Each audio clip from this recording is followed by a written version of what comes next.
तंबोरे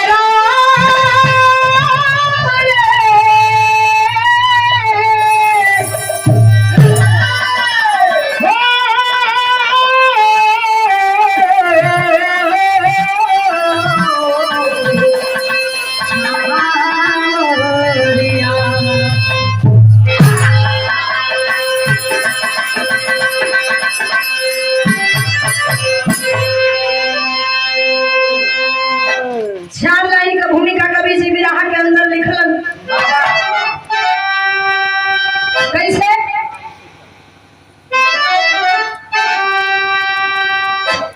तो स्वर्ग सी सज गई थी अयोध्यापुरी कुंज रमणी महलों का श्रृंगार था गा रही कोकिला रंग बिरंगी चमन मस्त मधुकर बहारों का अंबार था सज सहनाइयों की झूमे नर्तकी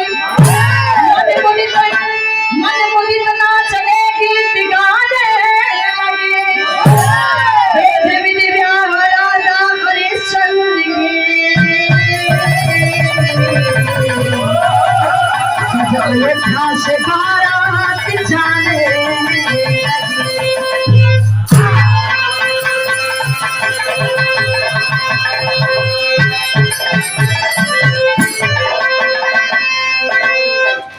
ए बाबू विरह में बात उस समय की बताई गई जिस समय अयोध्या के राजा हरिश्चंद्र जी के सर पे सेहरा बधाइल बा, ताज बधाइल बा, सेहरा बधाइल, हाथी घोड़ा से बारात सजा धजा के लेके चलन रानी सभ्या से ब्याह करे बदे। जौने समय रानी सभ्या से ब्याह करे बदे चलन हन भारी से भारी तादाद में बराती लोग तैयार हो गईलन। कुछ लोग हाथी घोड़ा का सवारी गईलन और कुछ लोग पैदल। गर्मी का महीना बा, धूप तेज बा, बिरहा में एक लाइन कव्वाली के टुकड़ा लगल।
गजल के नमूना रहे, लेकिन भाव में बड़ी अच्छी बात हमारे कवि जी ने लिखे। जौने समय ये दुनिया में, ये युग में, ये सतयुग या द्वापर चाहे त्रेता, हर युग में सर पे सेहरा बधा है।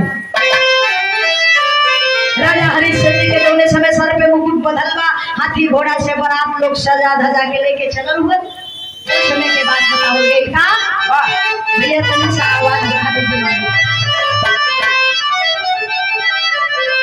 तो बात सरसात का, तो बात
चल दिहलस। जोने समय बारात चलल बा, नज्म के लाइन से बियाह कहानी की शुरुआत हो गई। कैसे?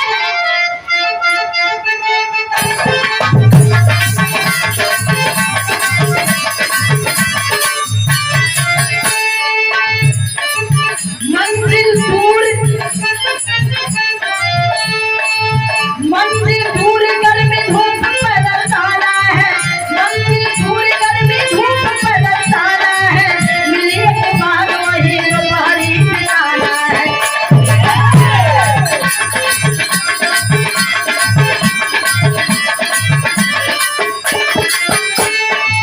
सुहानी घाट में बारातियों का डेरा था, सुहानी घाट में बारातियों का डेरा था, पेड़ के ऊपर एक चिट्ठिया बसेरा था।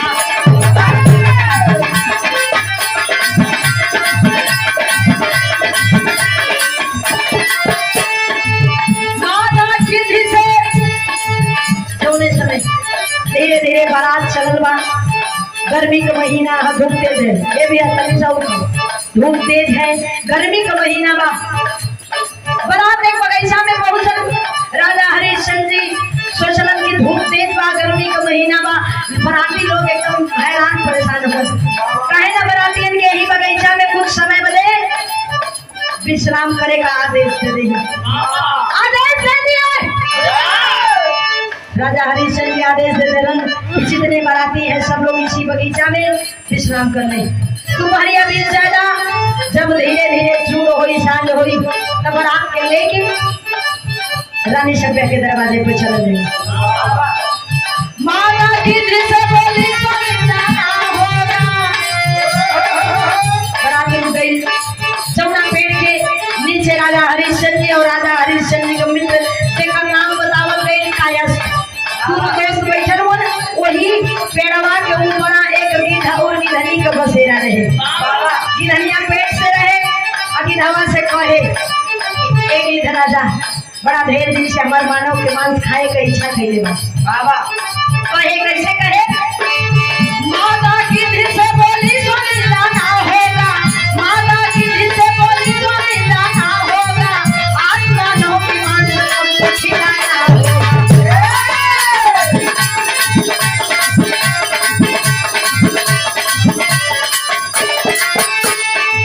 किस बोला है रानी खोज कर हम लाएंगे, किस बोला है रानी खोज कर हम लाएंगे, ठकेला ठकेला खिलाएंगे।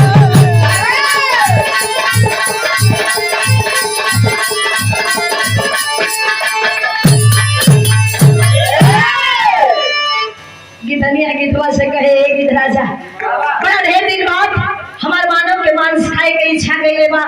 हई देखत बा तमाम बाराती जे जेहरे सुतल बा ते तेहरे सुतल बा, एकहु बाराती के होश किया नहीं बा। वाह, तो ये सैया काहे ना एही में से एगो बाराती के पकड़ के ओकर मसिया लिया के हमके खिया देता। अयोध्या के राजा हरिश्चंद्र जी कहलन, सॉरी, गिद्धवा गिद्धनिया से कहे, ए गिद्धनी रानी, दिन बीतेदा, दोपहरिया बीतेदा, सांझ होवेदा, तो के ऐसन वैसन मनुष्य के मांस ना खियाई। कैसन मनुष्य के मांस खियाई?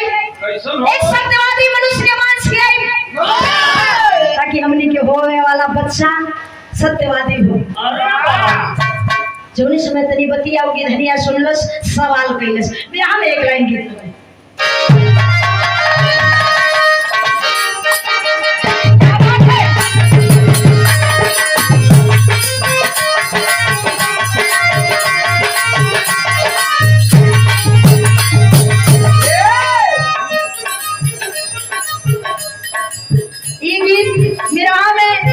आप लोग के जमाने के दादा बाबा लोग के जमाने के लग गए। अब हमारे जन्मे ना भेज समय के गीत यही कही जिया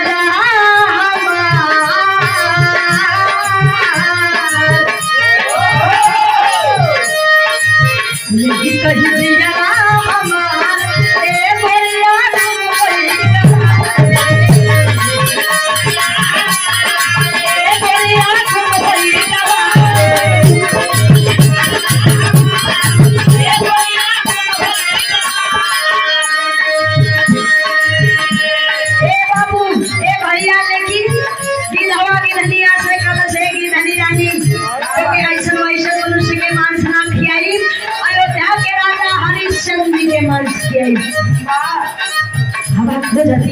इतनी बात सुन एक ही राजा आखिर में आया कि राजा हरिश्चंद्र के मांस कैसे खियई बा वो समय की धवा बतावत है हाथी पर होके बाबा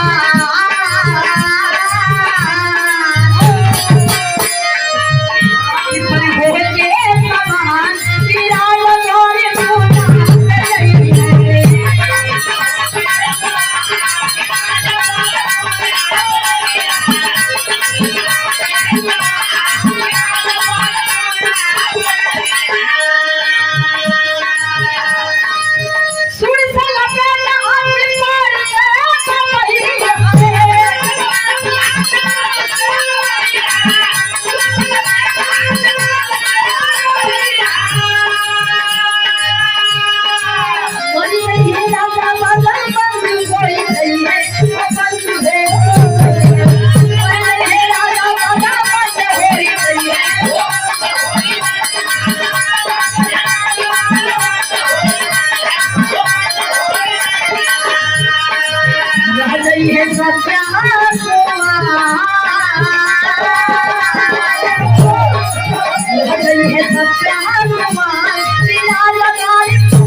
स्वीकार हो आशीर्वाद की चाहे लेकिन गिधवा गिधनिया से कल से गिधनी रानी जौना समय राजा हरिश्चंद्र जी द्वार पूजा लगावे जाई है रानी सभ्या के दरवाजे पर पहुंची है द्वार पूजा लगावे जाई है जौना हथिया पर बैठ के द्वार पूजा लगाई है वो हथिया पगला गई वो हथिया पगला जाई अल्लाह तवा से दबा के राजा हरिश्चंद्र जी के मार दे ही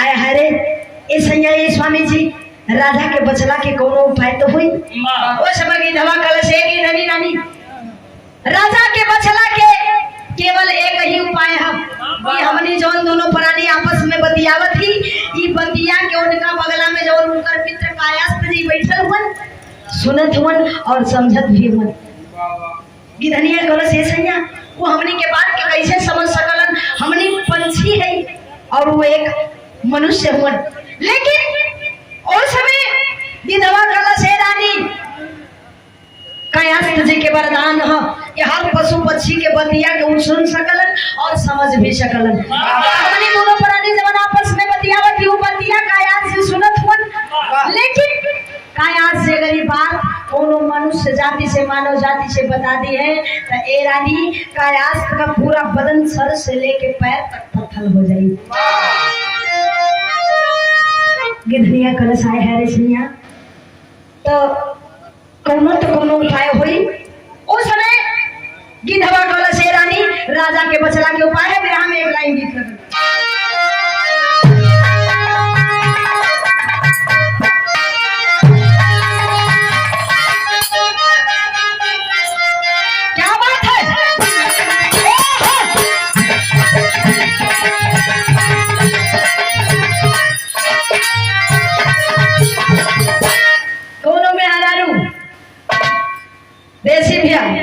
कौनो में हरारू अपना ससुरा में गई ससुरा से नैहरा में आई फिर ससुरा में गई नैहरा में आई वही चाहे बुढ़ापा कहीं खाली नहीं है तो दिन में जब गई एक बेरी में तो ढंग मिलेला नहीं कहूं के जब दो तीन बार आला नला तबे ढंग मिलेला हम वो अपना मदद के ढंग जान गई ससुरा में जाए के तैयारी नहीं की आपका तो कड़िए में रंग भंग मालूम हो जाता अरे पियावा अरे सैया कि दुल्हा मिलन वाला देखै के ससुरा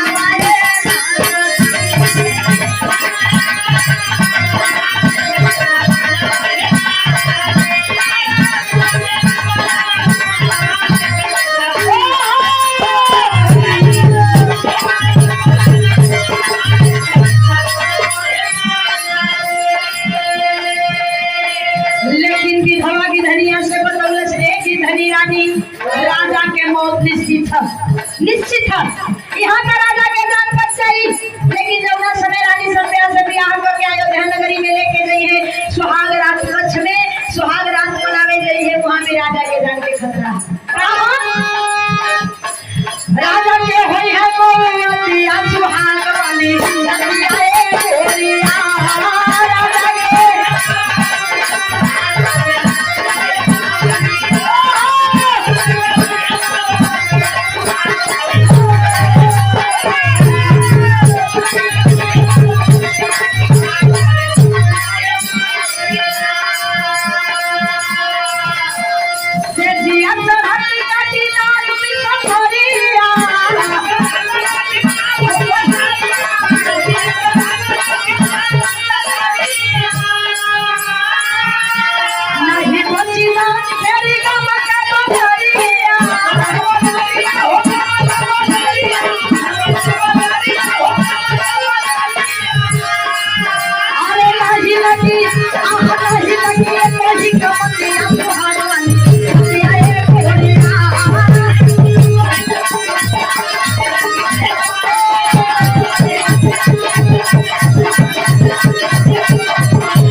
वहां भी राजा के जान के खतरा, लेकिन इशारे बतिया के काया सुनत हुन पर मजबूर हुन।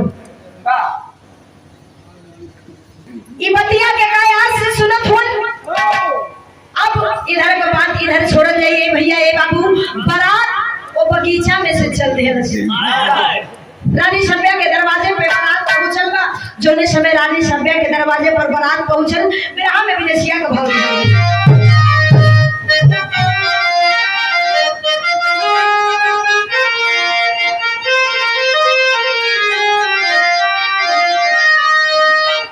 अरे गीधवा के बतिया से धड़ी की लछतिया हो, अरे विधान के सना विधानवा बिताऊ राजा के बरतिया दुआरवा पे आई गई मिलना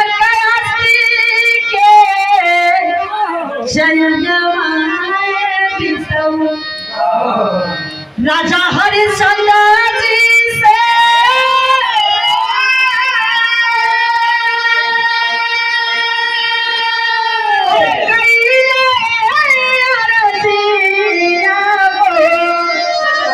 अरे घर से करावा परी झलवाए बिताऊ। आए बाबू जौने समय दरवाजे पर बारात पहुंचल, अब सब लोग शोर मचावे लगलन कि ब्याहे का बेला बीतल जात बा, जितना जल्दी हो सके द्वार पूजा लग जाए। राजा हरिश्चंद्र जी के द्वार पूजा लगावे का आदेश दिहल गई। जौने समय राजा हरिश्चंद्र जी आदेश बोले हुन, हाथी पर बैठे का तैयारी करत हूँ। हाथी पर बैठने की तैयारी कर रहे हैं, हाथिया पर बैठ के द्वार पूजा लग जाए। लेकिन ये भैया ये बाबू राजा हरिश्चंद्र जी अपना काल के नहीं जानत हुन कि यही हथिया से हमार मौत हो जाए। लेकिन ये बतिया के उनकर मित्र काया जानत हुन। जौने समय राजा हरिश्चंद्र जी हाथी पर बैठ करके द्वार पूजा लगावे जात हुन, बैठे जात हुन, तब तक दौड़ के जाके काया से पकड़ के खींच लेलन। पकड़ के खींच के कहलन, ए राजा ये हथिया शोभा ना देता, ये हथिया शोभा ना देता। हमारे अंदर से मन भी बड़ा घबरात था, तो काहे ना ये हथिया आप छोड़ देता, आप घोड़ा पर बैठ के द्वारा चार लगावा। आए है रे बाबू ये भैया, राजा हरिश्चंद्र जी हाथी की सवारी छोड़ दिए, घोड़े पर बैठ के द्वार पूजा लगा दिया। द्वार पूजा लग गई। अब वो शुभ घड़ी वो शुभ बेला आई बा, जौना के राजा हरिश्चंद्र जी के और रानी सभ्या जी के तमाम बराती लोगन के बेसब्री से इंतजार रहल। विवाह शैली में भाव दिहल गई। और नजर से बरसे स्वाति की घटा, और नजर से बरसे स्वाति की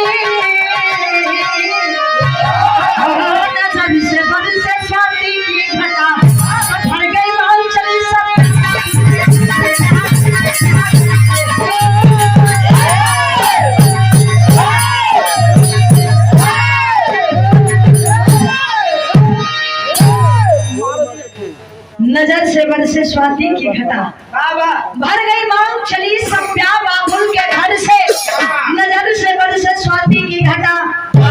रानी सभ्या के मांग में राजा हरिश्चंद्र जी सिंदूर भर दिए, सिंदूर दान हो गई अपन मेहरारू बना के। राजा हरिश्चंद्र रानी सभ्या के अयोध्या नगरी में लेके आई हूँ। सोलह समय अयोध्या नगरी में आई हो ने भैया ये बाबू, अयोध्या नगरी के लोग खुशी मनावत हो, ढोल बाजा बजत है, जे जेहरे मगन बा ते तेहरे मगन बा। लेकिन कयास जी के दिल में चैन नहीं है। वहां तो राजा के जान बचा ले ली, लेकिन है सुहाग रात कच्छ में हम राजा जी के जान कैसे बचाई। उस समय यहाँ में एक लाइन गीत बजे मास्टर,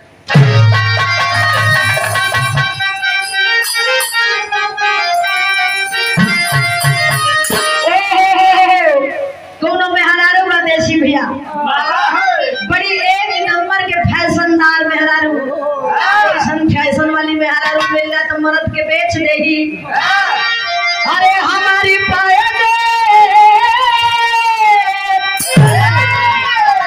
हमारी पायल बना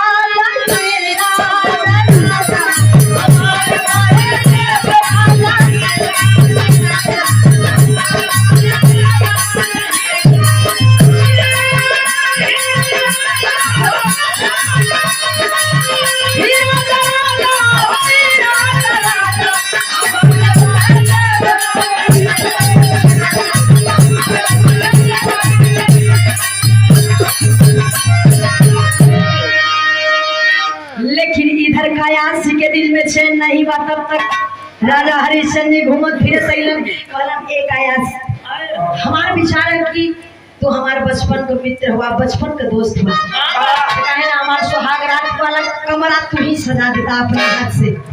आय हाय रे ए बाबू ए भैया, जौने समय इतना बतिया सुनले हो आयात जी के, जैसे शरीर में जान आ गई, खुशी के कौनो ठिकाना नहीं बा।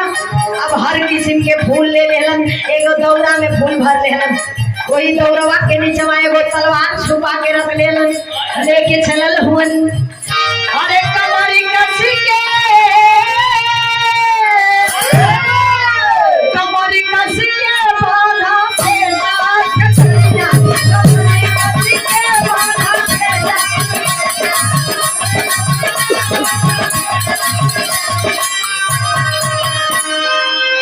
अरे घुस के छुपल ना, घुस के छुपल ना, सादर से धरिया, कमरी कसी के बांधा फेरा।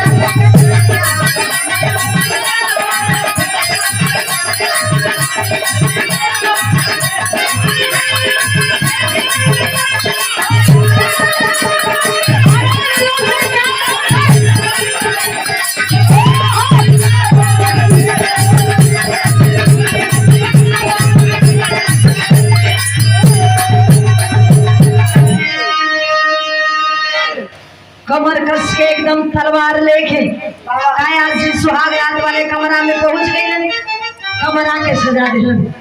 सजौला के बाद वो कमरा से बाहर निकल के नहीं अइलन।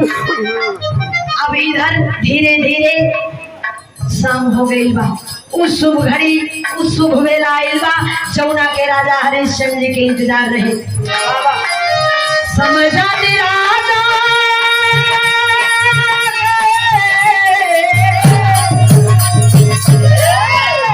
समझा दे राजा किसर गई लगाई,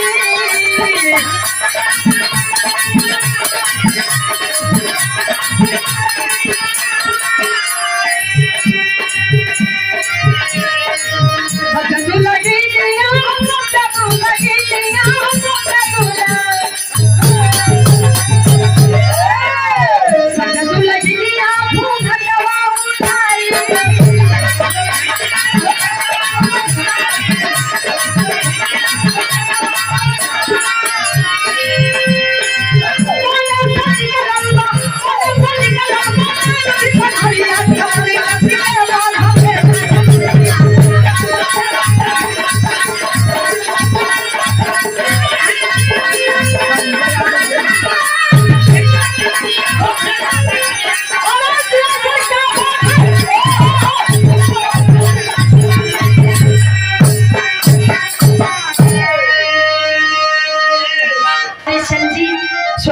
राजपाट कक्ष में पहुंचने भैया ये बाबू रानी सभ्या जी बेसब्री से बैठ के पलंग पे इंतजार करत हिन।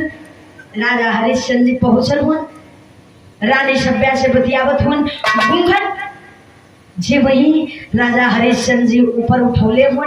वही समय वही घड़ी एक विषधर सर्प फुफकारते हुए राजा हरिश्चंद्र जी की ओर चला है। राजा हरिश्चंद्र जी की ओर जाने समय विषधर सर्प चलल बा, कायास्थ जी कर निगहिया वो सर्प के ऊपर पड़ल बा। ये बाबू ये भैया निकाल लिए तलवार, निकाल के तलवार वो सर्प के दो खंड में विभाजित कर दिलन। दो खंड में विभाजन लगा के जौने समय नबे पाँव वो घर में से आंगन में जाना चाहत मन, तब तक भइल का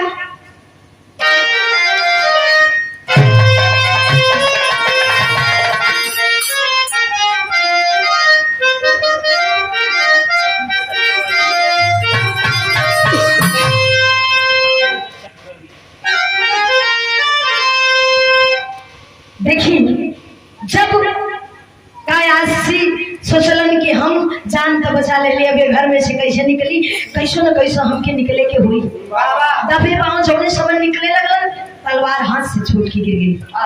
जब हाथ से छूट के गिरल बा ये भैया ये बाबू आवाज आई, जब आवाज आई बा खड़खड़ा के राजा हरिश्चंद्र जी अपना पलंग से उठ के खड़ा हो गए। देख रहे हैं कि हमारे कमरे से कोई बाहर जा रहा है, दौड़ के जाके भरकवारी को ही पीछे से अनहरिया रात का पीछे से भरकवारी को पकड़ने हुए। उस समय भैरव विरहा में गीत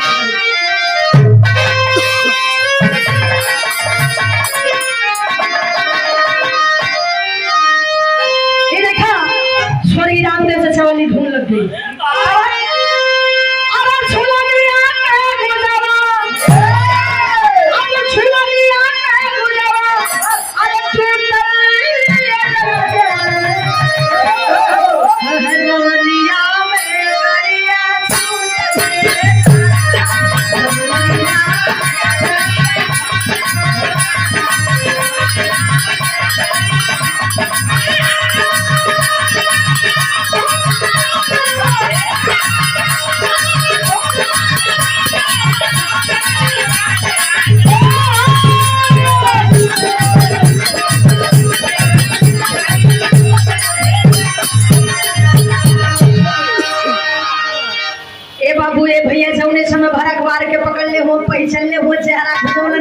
जब पहचाने है कि ये तो मेरा दोस्त कायास्थ है, जोने समय देखलन वो समय आवाज हो गई नहीं पूछत हुन का पूछलन अरे विश्वासघात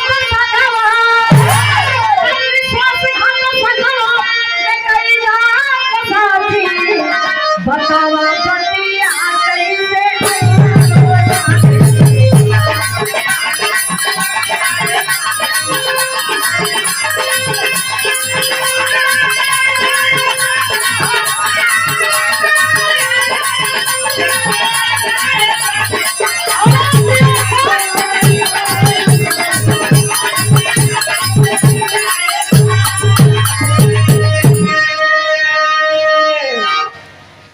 कैली न चोरी न कैली गदारी तोरे साथे कैली सच्ची वफा।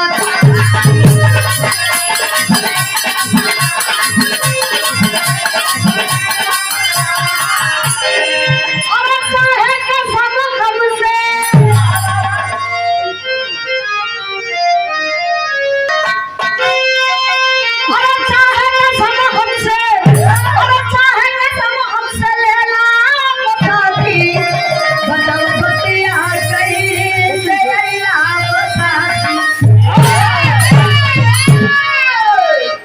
हरिश्चंद्र जी कायास जिसे पूछत हो न कायास आखिर में तो हमरे कच्छ में सुहाग रात वाले कमरा में काहे बजेला, लेकिन कायास जी कहलन का कहलन हकीकत बताई बे बोले का पत्थरवा अंदर बड़ी दे हला से पलनी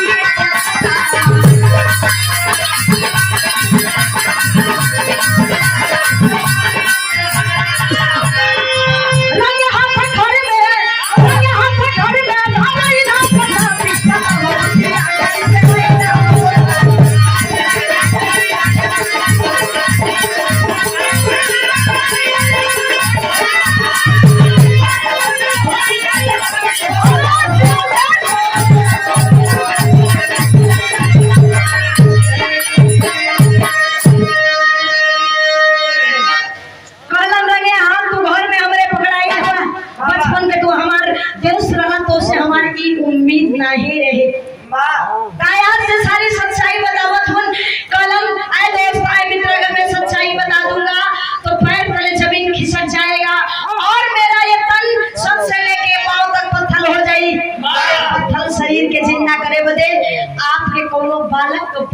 के हुई। उस समय इतनी बात सुनने के बाद भी राजा हरिश्चंद्र जी माने के तैयार नहीं हुआ। अब कुछ ना जानीला, बस मैं इतना जानता हूँ कि तुम्हें सच्चाई बतानी होगी कि इस कमरे में, सुहागरात वाले कमरे में तुम आए तो क्यों आए। कायास जी सच्चाई बतावे लगलन, मजबूर हो गई जब मोहब्बत का भाव दिया गई बिया।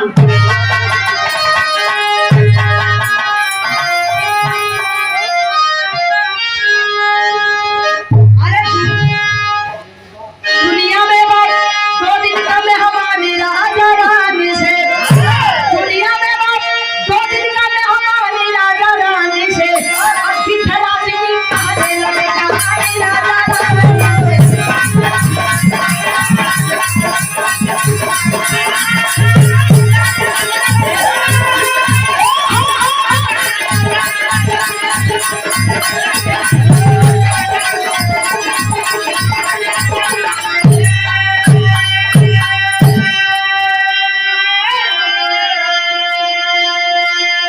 बदल सवारी हाथी का घोड़ा से कोई परिछनवा हो, सुहाग वाली रात में लाई राजा जी का जनवा हो, पलंग के नीचे सुतली है रानी राजा रानी से, अरे आपको पते भले जाइए, अरे जिंदगानी राजा रानी से। कलने राजा सच्चाई जानना चाहता रहा ना, जो हम हाथी से उतार के आपके घोड़ा पर बैठ के द्वारा चार लगौली, वो हाथिया पगला जात और अपना सूंड में लपेट के तो हमारे दे। और आज सुहागरात कक्ष में मैं इसलिए आया कि एक विषधर सर्प निकलल और आपके डस ले तो आप मर जाता। राजा हरिश्चंद्र जी कलन, हाय कायास क्यों मजाक बनाते हो, तुम्हारे पास कोई सबूत है। कायास जी कलन सबूत है, देखल चाहता रहा, लेके गई घर में सुहागरात वाले कमरा में ले जाकर के उस सर्प को दिखाए है जौना के 2 खंड में विभाजित करके छोड़ले रहलन। कलने राजा इहे उसाफ है जो तोके काट ले तो तू मर जइता। और ये जानल चाहत रहा कि अमतिया कैसे जानत है। कई बार गीधौर की धनी जौने समय बारात बगीचा में रुकल रहे, एक गीधौर की धनी का बसेरा रहे जौना पेड़वा के नीचे हम और आप बैठल रही, वही के ऊपर एक गिदौर की धनी का बसेरा रहे, कि बतिया गिधवा और गिधनिया करत रहे, वह बतिया हम सुन ले रहनी। ए बाबू ए भैया जोने समय सारी बात शुरू से लेके आखिरी तक बतौले हुए। कायास जी धीरे धीरे सर से लेके पांव तक पत्थर हो गए। जब कायास जी का बदन पत्थर हो गए भैया ए बाबू ओ समय भाई का आल्हा के लाइन से भाव दी हमें।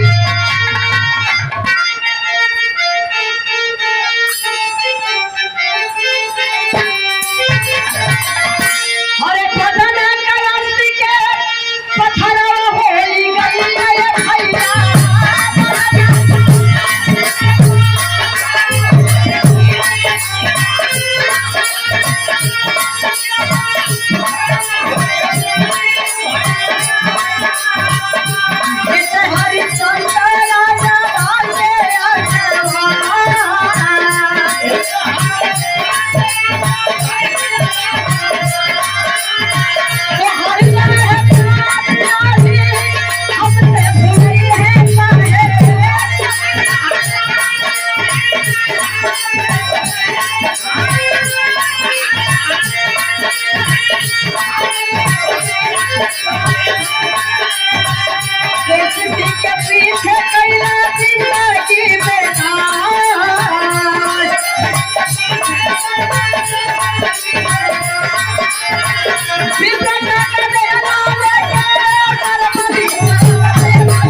ए बाबू ए भैया धीरे धीरे अब कुछ दिन बीत गए।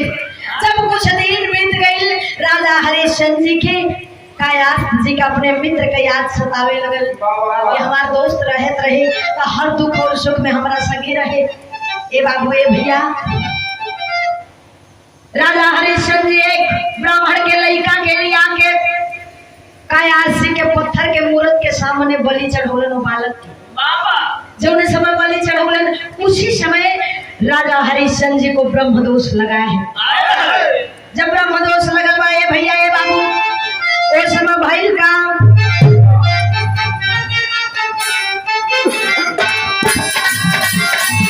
धीरे धीरे भीतर छवि में ठंडा बहिया रोहित जन्म भइल के दकुलता सब हत्या दोषी हरिश्चंद्र होई गई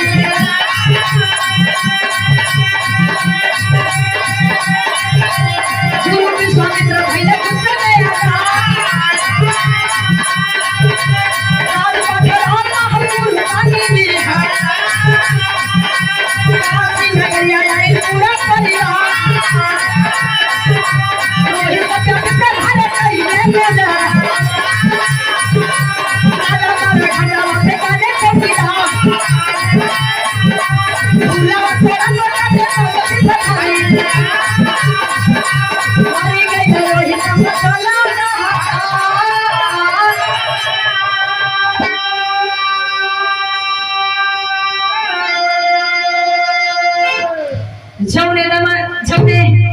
समय ब्रह्मदोष लगल बा ये भैया ये बाबू राजा हरिश्चंद्र जी के एक लड़का जौना लड़का के नाम रोहित बतावल गई पत्नी का नाम सभ्या बतावल गई आप लोग अच्छी तरह से जानत होई। धीरे धीरे जब 8-10 साल का रोहित भइले राजा हरिश्चंद्र जी एक दिन सुतल हो गुरु विश्वामित्र जी सपने में आके राजपाट घर द्वार हाथी घोड़ा सब चीज दान में मांग लेलन और राजा हरिश्चंद्र जी दान कर दिए सपने में ही सब चीज दान कर दिलन।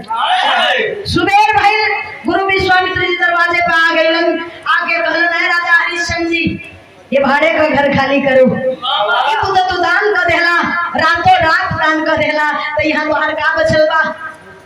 अब राजा हरिश्चंद्र जी सब चीज छोड़ करके हाथी घोड़ा घर द्वार कोठी हवेली छोड़ के जाके मणिकर्णिका घाट पे लाश जलावे का काम करे लगलन। रानी सभ्या जी एक ब्राह्मण के घरे चौका बर्तन माजे का काम करत हईन वही ब्राह्मण बने 10 साल का बचवा जमुना बचवा के नाम रोहित बचावल गई। रोहित फूल तोड़े बदे रोज बगिया में जाए भैया बाबू। एक दिन संजोग खराब भइल का बिरहा के आखिरी भाव में लिखल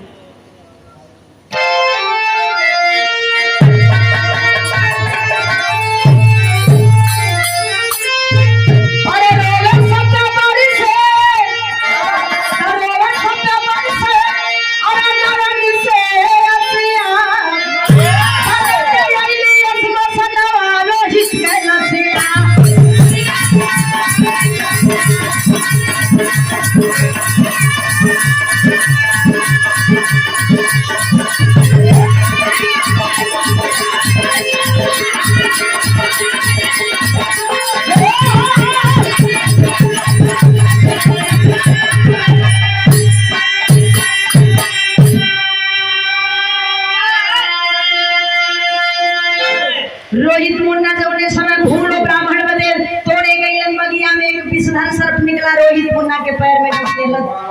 रोहित ने दुनिया के छोड़ के चल बसलन। रानी सभ्या गोदिया में उठा के रोवत बिलखत उस लाश को लेके गई है कहाँ जहाँ पर राजा हरिश्चंद्र जी लाश जलावे का काम करत हुआ मणिकर्णिका घाट पे। सत्यवादी राजा याद बड़े चौकीदार हो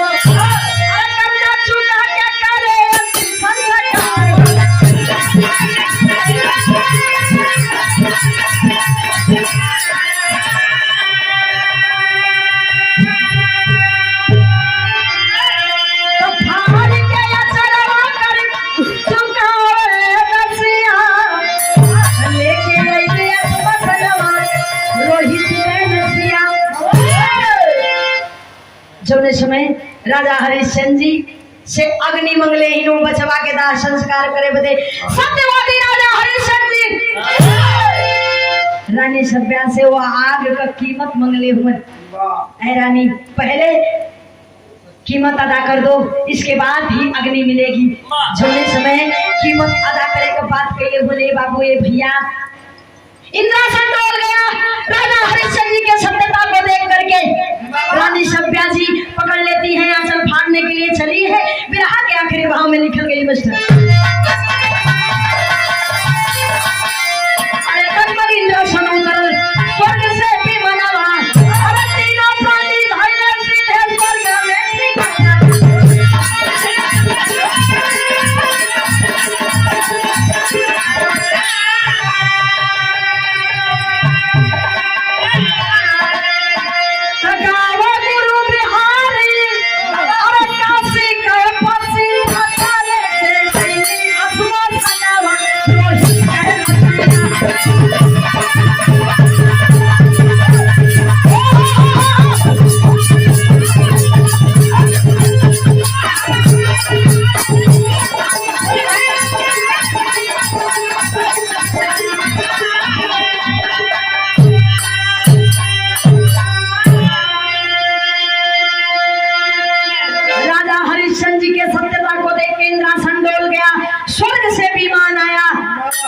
तीनों प्राणी के स्वर्ग मिलल सीधा।